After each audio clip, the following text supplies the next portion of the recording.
Oi, gente, eu sou Yasmin, eu sou médica oftalmologista e eu que vou ser a host do segundo episódio do podcast Para Falar de Saúde. Hoje eu estou aqui com a Lari, que vai se apresentar pra gente, e a gente vai falar de um tema bem legal, mas um pouquinho polêmico, que é o uso de telas por crianças. Quais são os impactos na saúde geral das crianças? Eu vou falar um pouquinho de olho, a Lari vai falar mais a parte motora e cognitiva. Lari, se apresenta pra gente. Oi, gente, eu sou a Larissa, sou psicóloga infantil, especialista em desenvolvimento infantil e estou aqui hoje como convidada da Yasmin e do Pra Falar de Saúde para a gente conversar sobre esse assunto tão importante. Gente, eu vou introduzir o assunto para falar por que eu gosto tanto dele. Primeiro, porque eu sou oftalmologista, tá? E o que a gente tem de criança com dor de cabeça, que é só o uso de tela o dia inteiro, assim, desde a pandemia, é o que explodiu nos nossos consultórios. E às vezes a gente cria aquela situação chata de falar para a criança, você não tem nada no olho, você precisa diminuir o celular, as telas. E aí aquela guerra, já saem de lá me fuzilando. Uhum. E para melhorar tudo, eu tenho uma bebê de 1 ano e 2 meses. Desde que eu tive essa bebê, eu comecei a me interessar mais pelo tema telas de um modo mais amplo. E isso me fez rever o meu próprio consumo de, principalmente, redes sociais. Porque o nosso mundo hoje está completamente contaminado pelas telas. A gente é completamente viciado, sabe? Não consegue mais pegar um elevador sem estar lá rolando feed. Não tem mais o tédio. E o tédio é muito importante para o ser humano porque ajuda com a imaginação. E eu comecei a estudar mais sobre o assunto e mais medo de todos os impactos. Então conta pra gente, Lari, quais são esses impactos? O que você vê no seu dia a dia com seus pacientes? Como é que tá a sua experiência com isso? Então, assim como tu comentou que, né, no teu consultório chega muito, eu vejo muito, né, crianças chegando e os pais, né, comentando, eu acho que ele é muito agitado, ele tem um TDAH, ou eu percebo ele muito ansioso, e a primeira conduta é sempre, eu pergunto sempre sobre as telas, né, então antes de a gente ir para um diagnóstico, antes de ver se essa criança tem realmente algo mais importante, fazer um checklist daquilo que pode ser melhorado na rotina, e as telas, ela sempre tá dentro desse checklist. Então, crianças, eu não atendo muito menores de 2 anos, mas entre 3 e 8 anos, né, que é a faixa etária que eu mais atendo no consultório.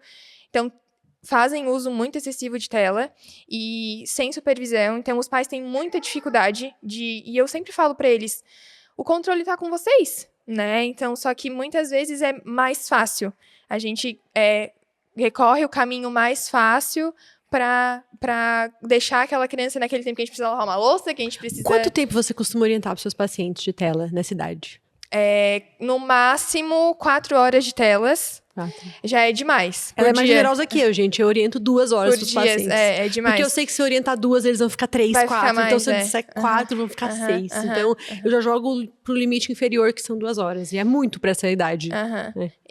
Mas os prejuízos, desde, né, quando a gente fala dos transtornos, que são coisas mais sérias, mas os prejuízos anteriores a isso, que é a agitação, então, comportamentos ansiosos, um cérebro que não está preparado para receber aquele tipo de estímulo passivo, né, que é a tela. Então, a criança ela fica sentada de frente para uma tela azul, jogando estímulo para o cérebro, e ela não interage com aquilo. Né? Um exemplo, a minha filha, ela gosta muito da música da Baratinha. Ah, barata diz que tem 7 saias de filó. Eu coloco no Alexa, que é só o som. Ótimo. E é importante que ela escute e ela imagine uma baratinha com as 7 saias de filó.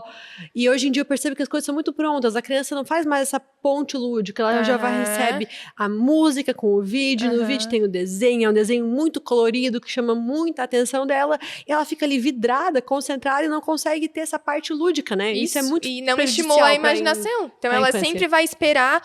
Percebo muito no consultório também, a criança sempre espera um comando, né? Espera que eu faça para que ela faça.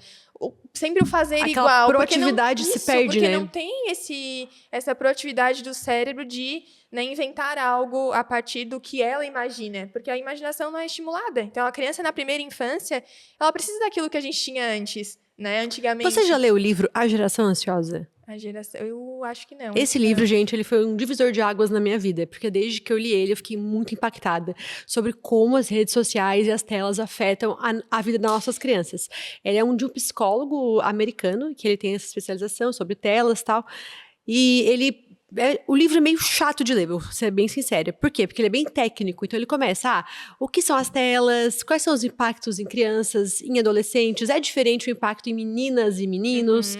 E é muito bom, assim. Ele realmente abriu muito meus olhos sobre o problema das telas, até no meu próprio consumo. Eu reduzi muito o meu consumo de telas e redes sociais nos últimos meses por causa desse impacto que eu tive desse livro. E é nítido, né? E a minha qualidade de vida melhorou muito, porque às vezes a gente fica preso em coisas que não são pertinentes pro nosso dia a dia e perde muito o nosso foco. E uma coisa que ele comenta muito com essa faixa etária que você lidou é que ele fala que é importante que as crianças sejam deixadas para brincar livres, mesmo sem telas. Vai ser ter um adulto sempre supervisionando, dizendo, vamos brincar de pique-esconde, tem que contar até 10. Não vai, deixa a criança criar a regra dela, deixa ela ter essa proatividade. E que se a gente não estimula a criança a isso, depois na vida adulta isso pode ter algum impacto? O que você acha? Com certeza. Era isso que eu estava falando anteriormente de ser mais como antes era, né? As crianças na rua e inventando brincadeiras novas, não coisas que já estão prontas, né? E esse uso excessivo de tecnologia faz com que o cérebro da criança não se desenvolva da maneira que ele precisa se desenvolver. Então, até eu estava vendo um vídeo ontem no Instagram que ele falou assim, a gente está criando crianças com transtornos, né? Óbvio eu tenho a impressão, não sei se é impressão minha, mas parece que aumentou tanto o número de crianças com transtorno de desenvolvimento. Você acha que realmente aumentou porque está sendo mais diagnosticado ou você acha que as telas podem ter um dedinho nisso? Eu acredito que as telas possam ter um dedinho nisso, sim, mas eu acredito também na questão do diagnóstico diferencial, que era aquilo que eu estava falando no início, assim.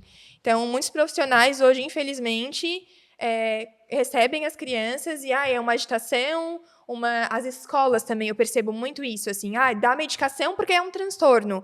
Não, já vamos entrar com medicação porque ele tem um TDAH. E, às vezes, é só uma questão de mudança de rotina, né? Olha, eu tô procurando escola para minha filha. E tem algumas escolas que eu gosto muito. E quando eu chego na sala de aula, tem uma televisão na sala de aula do bebê. Não sei se vocês sabem, mas a nossa recomendação profissional para telas em crianças menores de 2 anos é 0. E quando eu digo 0, é 0. Não é pra dar, mas 10 minutinhos da galinha pintadinha faz mal? Faz. A única tela que se libera nessa faixa etária é um FaceTime, uma chamadinha de vídeo com a família. Porque a gente soube na pandemia que deixar a criança isolada é pior do que ela não ter esse contato com os familiares. Então, assim, tem um vô, um tio, um primo que mora longe, quer fazer uma chamada de vídeo, isso aí tá liberado. Fora isso, é 0 telas. E é muito difícil, porque telas, elas não são mais fáceis, mas elas são mais cômodas. Por exemplo, eu quero cortar a unha da minha filha, parece que eu estou cortando a unha de uma onça. Ela não para quieto, eu tenho que ficar lá pegando e conversando, chamando alguém para distrair, para cortar a unha dela. Seria muito mais fácil para mim eu ligar ali 10 minutos da galinha pintadinha, deixar ela que nem um zumbi vendo a galinha pintadinha enquanto eu corto a unha dela. Mas eu sei que não faz bem pro cérebro dela. E você acha que talvez as pessoas confundam um pouco esse comodismo das telas com não querer, às vezes, passar um pouquinho mais de trabalho? O que você acha? Qual é a sua visão sobre isso? Com certeza. E isso está muito relacionado também a não só a frustração do adulto, mas a frustração da criança. Então, assim, a criança... É importante a criança se frustrar, Lari? Com certeza. Psicóloga, conta pra gente o papel de... Porque eu também percebo que existe muito uma corrente hoje em dia de educação positiva. Eu acho que tem muita coisa boa, mas muita gente confunde isso com ser permissivo, não deixar a criança se frustrar. Você acha que é importante a gente saber dizer não para nossos filhos? Com certeza. Então, ao invés de deixar essa criança frustrar, as telas entram, né, com o papel de acalmar a criança. Não dá a tela para ela ficar quietinha. E a gente não deixa a criança frustrar. E o que acontece? É uma criança que não vai saber lidar com as emoções, né, que quando ocorrer alguma coisa que não é do agrado dela, vai se desregular muito facilmente. Claro, a criança ela se desregula porque o cérebro dela é imaturo, né, mas cabe a gente, como adultos maduros, contornar essa situação. Nossa, é o cérebro maduro que tem que resolver, né? E não a tela, né? Não colocar a criança de frente para uma tela para ela parar de chorar. Ela precisa chorar. Esses tempos aí, eu fui com um restaurante com meu marido, a gente tava conversando assim, as famílias não conversam mais na mesa. Se você chegar no restaurante, você vai olhar, tá todo mundo com o seu celular. A mãe com o celular, o pai com o celular, a criança cada uma com o seu tablet, jogando. Não é só conversa, a criança não sabe nem o que tá comendo. Eu fiquei horrorizada, eu fui no restaurante almoçar um dia a dia, um dia de semana. A criança com a tela, de boca aberta pra frente da tela, e a mãe colocando a comida na boca dela. A criança não sabe nem o que ela tá comendo, o que ela tá tomando, que gosto aquilo tem. Você sabe que tem estudos que mostram... Eu sou muito chata com tela durante as refeições da minha filha. Então, às vezes, eu e meu marido, a gente tá vendo alguma outra coisa, ela acordou da sonequinha, chegou pra comer, desliga tudo. A gente não deixa nem 10 minutos. Porque tem estudos que mostram que crianças que criam o hábito de comer com telas não aprendem o ponto de saciedade e são mais predispostas a ficarem adultos obesos, se terem transtornos tipo diabetes, decorrente da obesidade, porque elas não sabem quando parar de comer. Porque estão tão viciadas naquilo que não conseguem. Não consegue prestar atenção no momento, né? E aí, isso é ansiedade. O que é ansiedade? É aquela preocupação que a gente tem sempre à frente. É saudável? É, mas até que ponto? E olha só, tem umas mães, às vezes, que me perguntam no consultório sobre desenhos de baixa frequência. Já chegou essa pergunta pra você? Daqueles, porque tem uns que são mais Aqueles coloridos. desenhos antigos, né? Antigos. Você acha que eles realmente são melhores? Você costuma recomendar eles também? Ou... Não, até os 2 anos, zero telas. Assim, se for pra dar a partir dos 2 anos, né? Que seja esses mais tranquilos, aqueles desenhos mais antigos, que tinham menos cores, que as imagens, as coisas eram que transitavam com um pouco menos de rapidez, e os personagens, a história, ela tinha um pouco mais de segmento. Então, se for para dar, que seja esse a partir dos 2 anos, né? Mas é a mesma coisa. É tela, vai estar sendo reproduzida da mesma forma, pela mesma luz, né? É passivo. A criança ela não vai estar interagindo com o que está na frente dela, ela vai estar sentada olhando pra tela, né? Sem interagir. Você sabe, tem um assunto aí que eu sou apaixonada, que é aprendizado de idiomas. Quem me conhece aí já sabe, mas se ela não me conhece, a gente tá se conhecendo hoje, então é um assunto que eu sou muito apaixonada. Olha. E às vezes eu vejo gente falando, não, mas eu deixo ele vendo inglês pra ele aprender inglês. Já ouvi Gente, muito isso aprendizado também. de idioma é uma coisa ativa. Um bebê que não é estimulado, foi muito comum na pandemia, né, Lari? Criança aparecer que não tava falando, por quê? Porque ficava o dia inteiro em casa, só com os pais, fazendo comando, não tinha que falar, então era um atraso de fala que foram ver porque ela não estava sendo estimulada. Sim, então, a sua própria língua materna, você não vai aprender a falar sem estímulo. Não adianta deixar o seu filho vendo vídeo em inglês o dia inteiro, ele vai aprender a reproduzir aquilo que nem um macaquinho treinado, mas ele não vai aprender a falar um idioma vendo uma tela, que é uma coisa que eu escuto muito como argumento a favor de telas. Vai aprender idiomas. Não vai. Eu falo, mãe, essa criança não sabe nem falar o português ainda. Mas ele já fala várias palavras em inglês vendo aquele vídeo. Não aprendeu nem a falar o português ainda. É uma ilusão, ela sabe que talvez uma banana pode ser chamada banana em inglês. Sim, mas ela decorou aquilo, ela né? Às vezes ela nem decorado, é funcional. Não é funcional. Né? Você acha que tem algum benefício as telas? Olha, eu acredito que nessa faixa etária, não. Quanto mais a gente puder evitar, tem aquele lado de isolar a criança, né? De ficar alienada, de, né, não saber o que é uma televisão, não. Mas eu acho que tudo tem o seu tempo, né? A primeira infância é uma fase muito preciosa da criança. Você disse primeira infância, pra quem não sabe o que é a primeira infância, contextualiza pra gente. Até os 6 anos. É até os 6 anos, né? Então, é uma fase muito preciosa. A gente nasce e o nosso cérebro está totalmente imaturo. O nosso cérebro só amadurece aos 25 anos de idade. Então, esses primeiros 6 anos da criança, ele é fundamental, né? O cérebro está evoluindo de uma maneira muito rápida, fazendo conexões muito fortes. Então, se a gente deixa de estimular essa criança, essas conexões elas vão se perdendo, né? E depois que passa essa primeira infância, não é mais a mesma coisa. Então, até eu digo para os pais, assim, se vocês percebem alguma coisa, algum comportamento diferente, que vocês querem cuidar com mais atenção, tragam antes dos 6 anos. Porque o cérebro está ali muito fresquinho, né? Então, a gente consegue reverter as coisas com muito mais facilidade. A Lia Luft, que é uma escritora cronicista muito famosa do Brasil, ela tem uma frase que eu gosto muito. Pode ser que a frase não esteja exatamente correta, mas é algo assim: a infância é um terreno que a gente pisa a vida inteira. Isso é muito verdade, Perfeito, né, Lari? Você é como muito verdade. psicóloga. Isso é muito verdade. E a gente, como adultos, a gente sabe que né? Tem tantas coisas lá atrás que, claro, os nossos pais, eles faziam... eles achavam que estavam fazendo o melhor e realmente estavam com aquilo que eles tinham, né? Com a informação que eles tinham na época. Mas a gente carrega coisas a vida inteira, né? Assim, a nossa geração, eu acho que é uma geração um pouco melhor, porque a gente foi adolescente antes do boom do smartphone. Sim. Então, por exemplo, na minha casa tinha o Wi-Fi, mas se a minha mãe quisesse que eu parasse de usar a internet num dia, ela ia lá, desligava o Wi-Fi, e não existia a internet tão fácil no celular como hoje em dia. Então, não adiantava espernear, não tinha internet, eu ia fazer outras coisas. Você acha que é da mesma idade que eu passou por isso também.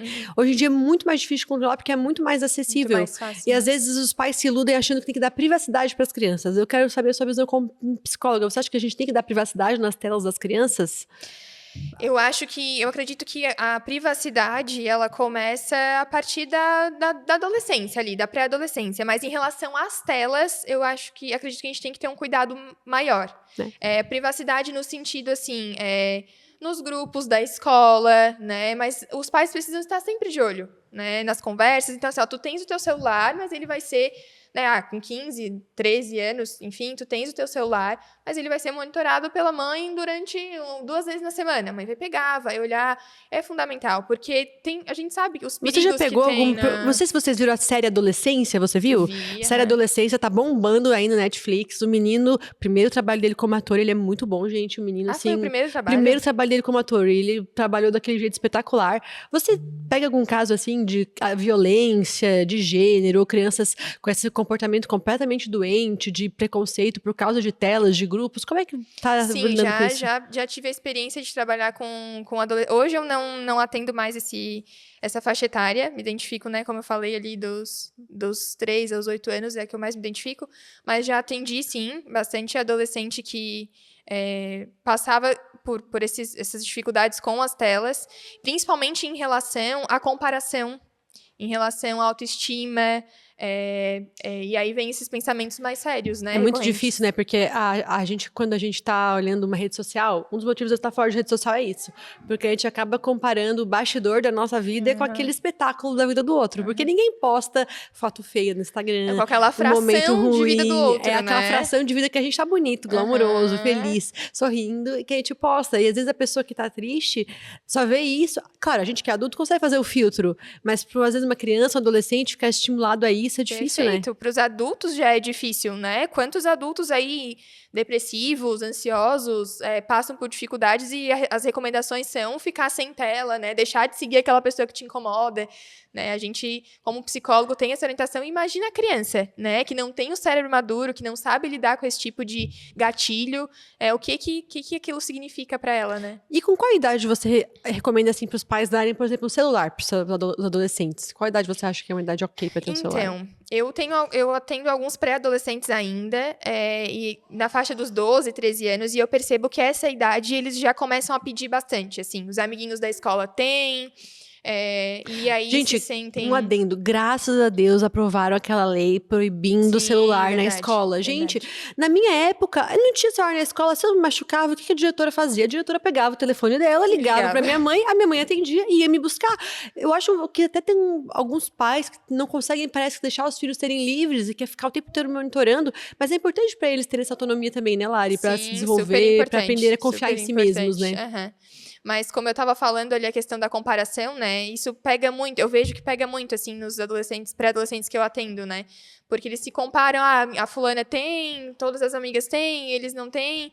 E essa questão da comparação é forte para eles, né? Autoestima, segurança, fazer parte de um grupo. Isso é muito importante na adolescência, Isso né? é muito importante, né? A gente já passou por essa fase, a gente sabe, né?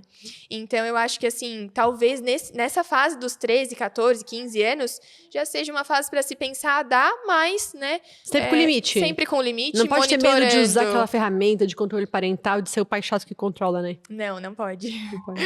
Mas o limite, ele pode ser de forma respeitosa também, né? Como que você costuma aconselhar, dar um limite de forma respeitosa? Então, eu acho que a conexão ela precisa ter, né, entre o adolescente e o pai, mas não é de um dia para o outro. Então, essa conexão ela precisa vir desde a infância, né? Às vezes eu recebo os pais lá no consultório, mas ela não se abre comigo, ela não conversa comigo. Poxa, mas vocês tinham esse hábito antes? Vocês conversavam quando ela era menor? Né? Vocês construíram essa confiança? Não. Então, não adianta, né? Precisa ser algo construído. É que às vezes parece que é uma preocupação que aparece na adolescência, que quando a gente é criança a gente não tem, mas é que desde o primeiro aninho a gente precisa aprender, né? Isso, a gente tem que ir construindo isso, né? E aí a forma respeitosa de colocar esse limite, né? Conversando, explicando a verdade. Eu sempre falo pra eles a verdade. Desde a criança pequenininha, falem a verdade. Por que ela não pode pegar aquilo? Por que não dá pra fazer isso agora? Pra que mentir? Né? Se nosso filho pedir assim, eu quero um cigarro, você vai dar? Você vai dizer assim, Exato. não, o cigarro é de adulto. É o que eu faço com a minha bebê. É porque eles são fissurados em tela, ela não pode ver meu celular que quer pegar. Eu pego e falo, o celular é de adulto. Não é de de criança. É de criança. E E é a mesma coisa. É um vício, assim como o cigarro. é um vício, gente. Tem alguns estudos que mostram realmente que o uso das telas, eles agem nos mesmos circuitos dopaminérgicos que causam um vício nos adultos. E às vezes é um efeito de estar dando realmente um sedativo para a criança. Então é uma reflexão que às vezes a gente faz. Eu daria, por exemplo, um benzodiazepínico, que é um remédio para dormir, um Rivotril da vida, para meu bebê dormir a noite inteira? Não, a gente dá essa sugestão, a gente fica escandalizado, porque parece uma coisa absurda. Mas a gente fala, mas eu posso, sei lá, dar 1 hora de tela para fazer alguma coisa pro meu filho? Vai ser é o mesmo princípio. Uma pessoa que eu gosto muito, minha professora de italiano, ela chegou assim pra mim. Eu tenho a impressão de que parece que não existe mais giz de cera, massinha, lápis de cor. E eu fiquei pensando, falei, não, é verdade. Existem soluções tão simples, né? Você tem alguma outra solução pra propor pros pais, pra tirarem das telas? O que você acha que é legal fazer? Depende da idade, né? Mas sua idade, pegando Alice, esse gancho da massinha, do giz de cera, agora essa moda do Bobbie Goods, né? Aquelas pinturas, não sei se tu... que são uns livrinhos de uns desenhos de ursinhos bem bonitinhos, aí vem a coleção das canetas. Então, assim, ó, sempre tem alguma coisa legal, mas é aquilo que a gente falou. O que é mais cômodo, o que é mais fácil, né? Às vezes, é a tela. Então, sempre tem pintura, massinha, jogos. Eu adoro jogos de tabuleiro, sou fissurada, né? Então, Eu também. Qual que você gosta? eu gosto dos de adultos. Dos de adulto. Vamos falar um pouquinho de jogos aqui. Eu gosto daquele Dixit. Eu amo o Dixit. É muito legal, é muito legal. Pô, e o Dixit, gente, é um jogo muito legal pra jogar com adolescente, porque ele tem essa parte lúdica, né? Porque você vai ver de imaginação. Porque você vê uma figurinha e você tem que dar uma senha pra pessoa pra adivinhar aquelas figurinhas. Então, pra trabalhar com adolescente, ele é fantástico, Sim, né? é fantástico. A criação vai longe. É. Então, os jogos de tabuleiro são uma alternativa muito E legal. é muito legal até pra gerar essa conexão de família, E né, eu ia Lari? falar isso agora, tirar das palavras da minha boca. Pra gerar essa conexão. Então, eu sempre falo pros pais, tempo de qualidade é muito bom e precisa ser feito todo dia. Pelo menos meia hora. Mas eu tenho correria de trabalho. Meia hora. Todo dia, senta e faz alguma coisa. Brincar de massinha, como tu falou, um jogo de tabuleiro, Uno. E tem jogo de tabuleiro, gente, eu sou viciada nesse assunto também. Eu adoro. Todas as idades. Tem uns que são mais bobinhos pra criança pequena, tem uns que são mais elaborados pra adolescente, tem uns que é pra adulto, que a gente gosta, né? Eu gosto de Catan. Você gosta de Catan? Já joguei. Adoro Catan. Eu acho meio complexo, né? Pra criança é mais complexo. O Dixit é mais legal. É, mais legal, Então, opção tem. Tá, cartas, né? Baralho é uma coisa que a gente sempre teve disponível. Não, tem muitos joguinhos de cartas que trabalham essa questão de flexibilidade cognitiva, para controle de comportamentos, né? Essa criança que é mais agitada. Então, para achar as coisas, então é muito legal. Tem vários. Por exemplo, numa viagem, assim, de carro, o que a gente poderia sugerir pros pais, pra, ao invés de botar numa tela 1 hora? Então, antes de eu falar, eu ia te perguntar sobre a questão ali das telas no carro. Não descola a retina, é mito? Eu ia perguntar isso. É mito? É mito, gente, não descola a retina. Mas tem algum prejuízo pra visão? Ou... É porque é desconfortável, né? Fica tonto e geralmente pode dar um pouco de tontura por conta do labirinto, né? Tem gente que não consegue tolerar. E assim, a gente tem uma regra geral para telas na oftalmologia, que é o seguinte: tem gente que acha que, ele traz pertinho mais confortável, mas na verdade é o contrário. O nosso olho foi feito para ver de longe, então o que o olho faz confortável é ver de longe. Toda vez que a gente está olhando para perto, o nosso olho faz um esforço para focar esse grau de perto, para focar para perto, tá? E esse esforço, ele é maior quanto mais perto está. E para vocês terem uma noção, o que o nosso olho considera perto é tudo que está a mais de 6 metros, ou seja, você está me olhando fazendo esforço agora pela distância que nós estamos, tá? Então, quanto menor a tela, mais perto. Quanto mais perto, mais esforço. Quanto mais esforço, mais dor de cabeça. Então, o que mais acontece no meu consultório é chegar adolescente, eu tô com dor de cabeça, eu acho que eu tenho grau. Ele não tem grau que precisa de óculos, mas a gente vai ver, ele fica 6 horas por dia no celular. Exposto. E aí tem muita escola que passa tarefa no celular. E aí eles pegam... Hoje em dia, gente... Ninguém mais faz pirataria de xerox. Não sei se você é da época do xerox. Eu sou da época do xerox. Então eu ia pra faculdade com uma pilha lá de xerox de artigo, de livro. Tirava xerox de tudo. Hoje em dia é tudo Adoro, PDF. inclusive. Eu imprimo tudo. Tudo. Eu também. Amo imprimir e sublinhar. Mas hoje em dia a galera faz tudo PDF no tablet. E tem gente que pega PDF de livro pra ler no celular. O celular é muito ruim pra isso, porque ele é pequenininho, é pertinho e vai fazer muito esforço pro olho. Então eu sempre tento negociar com os adolescentes no meu consultório assim, se você não quer diminuir nada, porque às vezes eles não querem diminuir nada, diminui pelo menos o celular. Então, é menos pior você ficar 1 horinha vendo uma TV do que você ficar 1 hora lá no celular, assim, lendo de perto. E sabe que eu falo isso pros pais também, que tem, pra começar a diminuir, né? Que o celular é muito pior do que a televisão. Por quê? Porque no celular a criança ela tem acesso. Então, tem os shorts, que é aqueles videozinhos curtinhos que não tem uma continuidade, então é ruim, muito né? estímulo. E dali ela já dá um clique, ela já vai para outra página, ela já vai para outro vídeo que não tem nada a ver com aquele que ela estava assistindo. Então a TV ela é menos pior do que o celular nesse sentido, né? E coloca um desenho na Netflix onde tem uma continuidade, a criança esconde o controle, né? Guarda o controle, onde a criança não vai ter acesso para ficar trocando e ela vai ver aquilo ali com uma continuidade, uma história, né? Então é menos pior do que o celular, nesse sentido. E dos malefícios, a gente falou muito dos malefícios do comportamento, assim. Mas eu gostaria de falar para vocês também que a gente tem uma verdadeira epidemia de miopia pelo mundo, tá? E a gente sabe que um dos fatores que faz ter miopia em progressão em crianças é o uso excessivo de atividades dentro de casa em telas, tá? Então a gente sabe isso, que usar muita tela faz aumentar a miopia das crianças.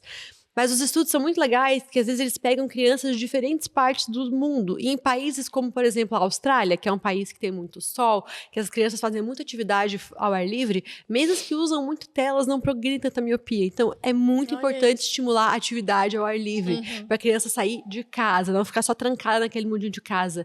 Ir para uma natureza, ir para uma rua. Você também tem o hábito de recomendar isso? Como é que é? Sim, com certeza. Como eu falei anteriormente, essa questão de ser como antes era, né? Esporte, antes a gente não né? tinha. E o que as crianças faziam, né? Se não tinha essa opção. Então, iam pra rua, inventavam brincadeiras com os vizinhos. Hoje em dia, a gente nem conhece os nossos vizinhos. Não. A gente nem sabe, né? Então, as crianças também não têm mais esse contato. E isso é muito importante. É muito importante não só, né, como tu falou, para a questão da visão, mas também no cognitivo, nesse desenvolvimento cerebral da criança. Ô, Lari, eu tava lendo uma reportagem da BBC que tava falando que tem algumas crianças que são diagnosticadas com transtorno autista leve e que eles vão explorar e descobrem que, na verdade, são crianças que não são autistas, mas que desenvolvem um comportamento muito parecido com o de autista por causa do uso excessivo de telas. Você já pegou algum caso assim? Como é que é a sua experiência? Sobre essa questão dos transtornos, eu acredito que tem muito a ver aquilo com que eu tinha falado antes da questão do diagnóstico diferencial, né? Então, como está ocorrendo muito esses comportamentos, e na maioria das vezes a tela é o motivo. E pode piorar também, né? Não só o motivo, como às vezes a pessoa tem um transtorno e parece que é pior do que é por conta da tela. Pode acontecer também? Sim, com certeza. Ou, muitas vezes, né, não tem um transtorno, né? Mas precisa ver como é que tá a rotina dessa criança, como é que é em casa, se ela realmente usa muito as telas, porque as telas geram, sim, esses comportamentos que são semelhantes a alguns transtornos, principalmente TDAH, né, e o autismo. Então, as crianças, às vezes, são mais agitadas, ou algumas demoram mais a falar. Por quê? Porque não são estimuladas, né? Então, quantos casos que eu já peguei de crianças pequenas, 3, 4 anos, que não falavam, que não imitavam, né? Por quê? Porque não são estimuladas. E a gente vê que ela tem capacidade, que não é um transtorno que está ali impedindo isso, né? E é falta de estímulo, é falta de jogar, de sentar com a criança, de desde pequenininha já ir fazendo com que, né? Eu adorei quando tu chegou, que tu abriu a maletinha ali cheia de brinquedos da tua menina. Eu falei, nossa, que legal, né? Porque tu podia muito bem ter trazido um celular ou um tablet e ter deixado ela ali sentada. Mas, gente, eu sou muito Caxias com isso, porque eu falei, eu tenho que viver o que eu prego. Então, se eu passo o dia no consultório falando para todas as crianças e adolescentes saírem de tela, a minha filha não vai usar tela. Eu preciso ser o exemplo, porque eu acho que tendo um exemplo, as pessoas conseguem ver que é possível, sabe? Eu tenho uma amiga, Carol. Amiga, você é meu exemplo, que ela tem 2 crianças que ela queria sem telas. E eu perguntei pra ela, eu quero fazer igual você. Como que você faz? Ela falou assim, olha, simplesmente não é uma opção na minha casa. Então, quando eu quero entreter meu filho, eu tenho milhares de opções, a tela não está entre elas. É difícil? É difícil. Não é fácil, mas se paga também, sabe? Sim, com certeza. E eu digo que é mais difícil para nós adultos do que para eles, porque se eles não estão acostumados, é a mesma questão do açúcar, né, que deve ser evitado também, não sei até que idade, que eu não sou nutri, não sou mãe ainda. Até os 2 anos. Até os 2. Até os 2. É um vício, né? Então, pra gente vai ser mais difícil do que pra eles, porque eles não, se a gente não der, eles não vão ter contato com a tela, eles não vão saber como é. Então, eles não vão querer. Eu sou notadamente uma pessoa chata. Aí, eu não dou bico pra minha filha, chupeta, tá? Porque tem alguns estudos que mostram que tem um certo benefício pra prevenção da morte súbita. Mas a parte odontológica é ruim. Eu conversei com a dentista da minha filha, pesquisei antes, decidi assim, não vou dar chupeta. Então eu nem tenho em casa. Eu nunca tive em casa. Pra mim nunca foi uma opção dar chupeta pra minha filha. E hoje em dia, ela vai na casa de um amiguinho que pega bico, ela pega os bico, chupeta, ela brinca um com o outro. Ela acha que é brinquedo. Só. Ela não tem o instinto de pegar o bico e botar na boca e chupar, porque ela não sabe o que é. E é uma coisa que muita criança tem. Então, realmente, se a gente não apresentar pra criança, ela não vai saber. Sim. É a coisa mais engraçadinha, ver ela batendo bico com o bico, porque ela não sabe a funcionalidade real do bico. Não sabe. Né? Porque nunca foi ensinado. A gente aprende sendo ensinado, vendo os outros fazerem aquilo que a gente vai aprendendo. Isso que você falou é uma coisa importante, porque eu acho que é importante a gente, quando está com nossos filhos, não ficar também mexendo no celular, distraído deles, porque eles se espelham na gente. Se ele vê que sempre que a gente está conversando com eles, a gente tá lá mexendo no celular, não tá prestando atenção neles, eles não querem fazer esse comportamento também, Perfeito. Né, Lari? E isso desde de recém-nascido, assim, da amamentação. Mães que dão de mamar utilizando o celular. É consumo de tela passiva, né? Não é ela que tá consumindo, mas tu tá consumindo, tu tá deixando de dar a atenção que tu deveria dar pra ela naquele momento, né? Então, por exemplo, a amamentação, como eu falei, é um momento de conexão, que tu tá ali com a criança, né? E aí muitas mães acabam mexendo no celular. Claro, eu sei que não é fácil, né? Às vezes é o único tempinho que tu tem, quer dar uma olhadinha. Às vezes a gente tá com sono, quer distrair a cabeça. Enfim, né? Não dá pra julgar. Mas são orientações que às vezes a gente precisa ficar atento pra seguir, né? Esse consumo passivo é uma coisa que, gente, é incrível. Às vezes a gente tá em casa e, sei lá, ligou a TV sem querer, então a gente vai ligar pra ver uma coisa rapidinho, depois desligar. A minha filha, ela para tudo que ela tá fazendo e vira pra televisão e olha. Então a gente já não usa por causa disso, porque é um ladrão da atenção, né? É muito assim. Tem um vídeo no meu Instagram, inclusive, que eu compartilhei. Fiz um conteúdo pra colocar no feed, que é assim, a criança, ela tá... a televisão desligada e ela tá brincando com um livrinho, com os brinquedinhos no chão, e o pai liga a TV. Na mesma hora, ela larga tudo que ela tem na mão, olha pra televisão e fica ali. Porque é um estímulo muito grande pro cérebro, né? Ela quer Eles desligam a TV, ela volta, daqui a pouco eles ligam, ela fica paralisada, igual um robozinho, assim. Um zumbi, né? Um zumbizinho, horrível. E assim, a gente vê... mas será que não tá estimulando a imaginação dela, ver um filme lúdico? Mas eu acho que é o contrário, né? Não, é o contrário. Porque, como a gente falou ali, o que estimula a criança é ela ter contato com ela, descobrir as coisas, né? E ali na tela ela fica...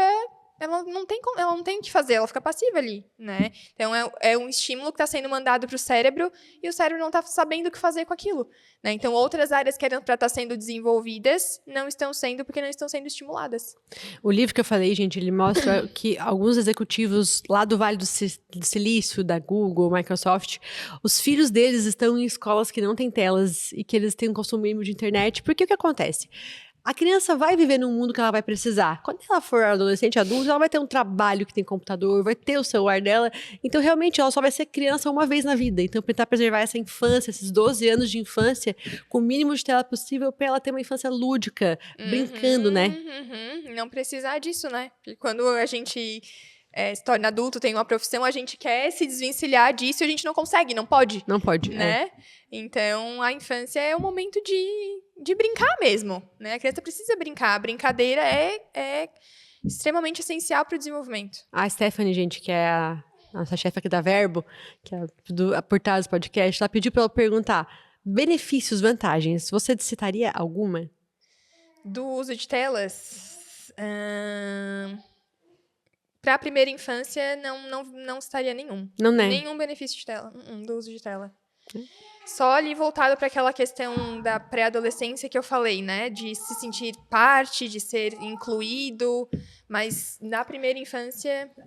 Eu acho que eu tô com você nessa, tá? Eu também não consigo... Eu não consigo vejo. ver nenhuma situação na primeira infância, um bebê, uma criança pequenininha, que ser exposto a uma tela seria melhor do que ela tá numa brincadeira lúdica, do que ela tá vivendo um momento em família. Eu realmente não consigo ver. Não tem necessidade, né? E uma coisa que me preocupa muito são as IAs, tá? As inteligências artificiais. Porque Quando a gente tinha que fazer uma pesquisa na escola hoje em dia, a gente tinha que pesquisar, pegar um livro, jogar no Google, biblioteca. ler várias fontes. Hoje em dia, eles jogam no chat GPT e ele dá o roteiro tudo mastigado. Isso aí A criança não sabe mais fazer um texto sozinha, não tem a capacidade de dialogar. Eu acho isso muito preocupante. Quando eu penso nas IAs, eu temo muito por isso.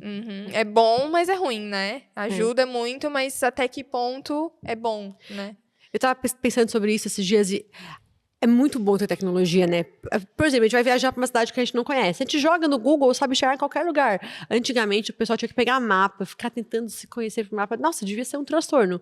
E é muito bom você ter esse conhecimento na palma da sua mão, mas eu realmente acho que é importante saber usar e ter a maturidade para não se comparar. Até pra gente que é adulto, às vezes dói uma comparação. Ver uma pessoa vivendo uma coisa que você queria, não tá, sabe? É difícil. E pra criança, realmente, eles não têm esse discernimento, né, Lari? E acho que mas tem uma palavra que é chave, assim, que é o excesso, né? Tudo que é em excesso faz mal. E as tecnologias é um exemplo ótimo disso. Então, é bom até certo ponto, mas a partir do momento que começa a ser demais, né, já começa a trazer grandes prejuízos, principalmente para Esses dias eu atendi um pai, eu não sei se ele vai lembrar de mim, mas eu não lembro o nome de você, eu não vou citar, mas ele virou meu ícone. Que eu pergunto para todos os adolescentes e crianças que eu vou atender, como que tá o consumo de tela? E eu oriento. Eu falo, não pode nessa idade, a gente quer 1 hora por dia, não quer celular, por mais que eu não vá fazer, eu falo, eu preciso orientar para alguém, para essa informação chegar. Porque às vezes a informação não chega até as pessoas também, então eu sempre oriento. Eu perguntei, 13 anos a menina tinha, ela usa tela? Ele assim, não. Eu assim, não usa? Uau. Ele assim, não, eu tenho 3 filhas, eu não dou tela pra nenhuma. Elas vão ter a vida inteira pra ter celular, pra ter tela. Enquanto estão debaixo comigo, não usam telas. Fazem outras coisas. Eu falei pra ele, gente, bateu o pau nesse esse pai. é o pai que eu queria que às vezes a pessoa fala pra mim, é impossível. Pra mostrar que é o exemplo. Com 3 filhos em casa, nenhuma tem tela, nenhuma tem celular. Eu fiquei assim, nossa... E não é impossível, né? Mas é aquilo que a gente falou aqui. É mais fácil, é mais cômodo. Então, eu encontrei uma mãe esses dias no mercado de um paciente que já foi meu. Ela veio e falou, ai, Lari, tá voltando aqueles episódios de raiva de novo, de descontrole emocional e tal. E as telas, eu percebo que as telas... Ele tá viciado nas telas... Eu tenho que levar para ti de novo, ela até falou. Eu falei, olha, tem que... A rotina, né? Tem que elaborar uma rotina ali de visual para ele ver os momentos que pode, que não pode usar a tela. E tem que limitar, porque esse excesso tá prejudicando ele. Ai, mas a gente já faz isso. E eu pensando comigo, né? Não como deveria, né? Não, até porque, assim, existem alternativas, né? A criança, o adolescente, ele vai dar o que você dá pra ele pra se distrair. Então, como a gente falou, tem giz de cera, tem lápis, tem massinha, mas às vezes pra uma criança maior, ela pode começar a gostar de fazer palavra cruzada, sudoku. Eu tô fazendo muito isso hoje em dia. Porque como eu estou tentando ficar sem celular, eu tenho sempre uma revistinha de palavrinha cruzada do sudoku na minha bolsa, em fila de espera. Ótima ideia, eu tento vou ficar fazendo palavrinha cruzada de sudoku, em vez de ficar rolando um feed sem saber o que eu estou fazendo. E eu lembro que eu aprendi a fazer palavra cruzada na escola. Eu acho que eu devia ter, sei lá, uns 8 anos. A minha professora de português, uma das tarefas de português era comprar uma revistinha e fazer palavra cruzada. E desde os 8 anos eu gosto muito de fazer palavra cruzada. É uma coisa que eu aprendi lá na infância, sabe? E a gente tem que ter... estimulação cognitiva, né? eu gosto. Eu fico horas lá fazendo as palavrinhas. Às vezes a gente não oferece isso para nossos filhos, achando que vai achar chato, que vai se entediar, e de repente uma coisa chata dessa é o que vai tirar eles das telas, né, Lari? Perfeito. Então, às vezes, falta também um pouco de paciência, né? E muito a questão da frustração. Então, se eu disser não, se eu tirar a tela, se eu desligar a televisão, se eu tirar o celular da mão, ele vai chorar, ele vai se jogar no chão, e aí? Tá tudo bem. Vai aprender, né? Não vai ser a primeira bem. vez na vida que vai receber um não, né? Tá tudo bem, né? Ele precisa daquilo ali. Como é que ele vai lidar? Ele tá se desregulando. Sim, ele tá se desregulando porque tu não tá deixando ele lidar com as ocorrências que ele precisa, né? Que acontecem, as coisas que acontecem. Então, não, as frustrações, quando ele não conseguir alguma coisa. Então, por isso que ele se desregula. Porque não estão dando oportunidade de ele aprender, né? Porque a tela tá sempre ali para conter essa frustração, para conter esse choro. Né? A gente tenta não falar muito mal para não ser odiada pelos nossos pacientes, mas realmente é difícil, porque uma vez que a gente se confronta com todos os malefícios, fica difícil dizer, existe um uso seguro. A gente fala que tem algumas horas que são umas recomendações, mas essas recomendações são recomendações que são orientações de especialista, então é um nível mais fraco de evidência da medicina, porque a melhor orientação seria realmente não deixar, né? Isso. O que eu costumo falar para os pais é assim, ó, evitem o máximo para quando realmente for necessário, tipo assim, eu preciso, né? Aí tu deixa aqueles 30 minutos e não vai ser tão prejudicial quanto usar E uma coisa que a Lari excessivamente. falou no começo, que eu não tinha falado com vocês, é a supervisão. É importante isso, né, Lari? Ter algum adulto vendo junto pra trazer aquilo pro mundo da criança, né? Sim, e também supervisionar ali aonde que ele tá indo, onde que ele tá clicando, que tipo de conteúdo que ele tá acessando. Então, o limite e a supervisão são fundamentais. São duas palavras-chave no uso da tecnologia também, né? Principalmente na questão dos adolescentes, que a gente falou, né? Então, ficar sempre supervisionando aonde que eles estão indo, com quem que eles estão falando, né? A gente sabe que é muito perigoso hoje. Uma coisa que a gente vê você deixaria o seu filho de 15 anos numa rua sozinho, podendo bater em qualquer casa, conversar com qualquer estranho, entrar em qualquer boate, em qualquer clube, sem saber o que tem dentro daquele lugar? Não, a gente Óbvio não que deixaria. não. E por que a gente deixa nossos filhos acessarem a internet assim livre? Não. Que é a mesma coisa, né? Ele tem acesso, na verdade, a muitos mais lugares, vai muito mais longe através da tecnologia. Eu tava vendo a juíza Vanessa, não sei se você conhece ela. Ela tem vários podcasts legais. Ela é a juíza da Vara da Infância do Rio de Janeiro. Tá. E ela tem um projeto no Instagram que chama Eu Te Vejo. É bem legal o Instagram dela. E aí perguntaram pra ela num desses podcasts: com qual idade você acha que os pais podem não supervisionar o uso de internet, rede social de um filho? Ela falou, ó, sabe a idade que o seu filho chegar assim pra você? Mãe, eu tô saindo. Você disser, tá bom, tchau, vai com Deus. Essa é a idade que o seu filho pode estar numa tela sem supervisão. Sem supervisão. Enquanto você perguntaria, você tá indo aonde? Tá indo com quem? O que você vai fazer? Se você precisa saber onde seu filho tá saindo na rua, você precisa saber o que ele tá fazendo dentro de casa na internet. Perfeito, é isso aí. Ótima analogia. É muito bom. Tem supervisão sempre, até ele ter responsabilidade, maturidade suficiente, né, pra poder lidar com esses perigos aí. E a gente já tá perto da hora de encerrar, não? Mais um pouquinho? Vamos falar mais um pouquinho? Acho que vamos encerrar, né, Esté? Esté, cadê a Esté? Mais um pouquinho. Ó, Esté, mais um pouquinho. Você quer fazer alguma pergunta oftalmológica? Então, eu tinha aquela curiosidade do carro, que eu sempre ouvi falar, assim, inclusive minha mãe, para de mexer no celular no carro, porque vai É descolar a ruim, retina. mas não descorre a retina. Vai É ficar ruim, é cega, desconfortável, mas não descorre a né? retina. Mas tu já disse que é um mito, então, sobre oftalmologia, assim, não... Essa era a minha curiosidade. É isso. Então, pra mim, na minha área, é isso. Às vezes chega adolescente, o dia inteiro com dor de cabeça. E às vezes eu preciso falar, olha, a gente precisa escolher. Ou você vai ficar o dia inteiro no celular, ou você vai ficar sem a dor de cabeça. Porque se você ficar o dia inteiro no celular, você vai ter dor de cabeça. A gente que é adulto, se ficar um dia inteiro mexendo no celular, a gente vai ter dor de cabeça. Porque é um excesso de atividade pro olho. Eu sempre faço essa analogia. Não sei se vocês aqui gostam de corrida, mas existe uma corrida que chama maratona. A maratona é uma corrida de 42 quilômetros. O maratonista, ele vai pra maratona com um tênis muito bom. É um tênis que um tênis tá macio, é um tênis que é o formato certo do pé dele, um tênis que não vai dar calo. Então ele vai chegar na corrida e não vai estar perdendo unha, não vai estar com calo. Só que ele nunca vai acabar uma maratona sem ter dor. Ele vai acabar uma maratona com dor nas pernas. A maratona é exaustiva pra perna dele, ele vai ter dor e desconforto. Se você fica o dia inteiro mexendo em computador e celular, por melhor que o seu óculos seja, por mais que não te dê nenhum calo, você vai estar tendo dor de cabeça, porque o seu olho tá correndo uma maratona todos os dias. Ele não dá conta de correr aquela maratona todo dia, ele fica cansado de ficar nas telas. E existe, tipo assim, a criança chega com um grau de miopia, mas ela tem um grau, né, pouco de miopia. Mas ela faz esse uso excessivo de tela e se tu recomenda dar as orientações para os pais ali de diminuir ou de zerar o consumo de telas, essa remissão de grau. Gente, é que existe uma condição, essa condição dá em adultos também, tá? Que chama falsa miopia. Então, o que acontece? A gente tem um músculo dentro do olho que contrai bem contraidinho e faz o foco de perto, tá? Toda vez que a gente quer enxergar de perto.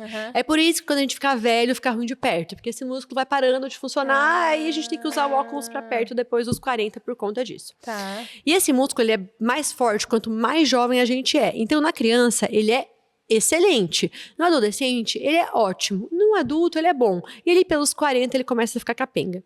E o que acontece? Hoje em dia, a nossa vida gira em torno da visão de perto. É o dia inteiro fazendo coisa de perto. É celular, é computador, é lendo livro. A gente não tem mais tanto a visão de longe que o nosso olho foi feito para fazer.